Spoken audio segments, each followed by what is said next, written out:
Dans le cadre de la 8e édition de son colloque Stratégie ESG pour investisseurs responsables, Novetic publie la 8e édition de son enquête auprès des principaux investisseurs institutionnels européens sur l'intégration de critères ESG dans la gestion d'actifs. Alors Dominique Blond, on en est où ?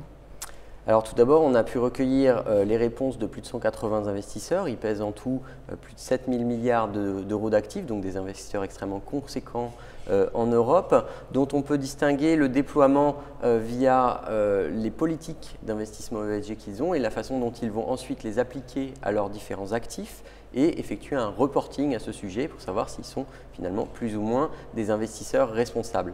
Très clairement, ce qui ressort de l'étude, c'est que le déploiement de ces politiques n'est pas le même qu'il s'agisse d'Europe du Nord, où on a des pays qui sont clairement matures, avec des politiques très bien déployées, très bien établies et des reportings extrêmement transparents sur les pratiques d'investissement responsables. Des pays intermédiaires, tels que la France ou l'Allemagne, par exemple, où on voit des investisseurs qui ont des pratiques, je dirais, plus nuancées. Et puis, deux pays clairement en retard par rapport à leurs homologues européens, l'Espagne d'une part et la Suisse de l'autre, pour lesquels on a très peu de politique d'investissement responsable, peu de déploiement, encore moins de reporting, et donc des choses qui sont un peu à la traîne. Ce qui est aussi assez intéressant, c'est de regarder la façon dont globalement l'investissement responsable se développe dans les différentes classes d'actifs. Les fonds actions ont été les premiers qui ont fait l'objet de stratégies d'investissement responsable robustes, mais aujourd'hui on n'en est plus du tout là. Tous les actifs obligataires, qu'il s'agisse d'obligations d'entreprise ou d'État, sont aujourd'hui extrêmement bien couverts, mais aussi des classes d'actifs plus alternatives, j'ai envie de dire, les fameux actifs réels que sont l'immobilier, les entreprises non cotées par exemple, font l'objet aujourd'hui de politiques importantes et très bien déployées.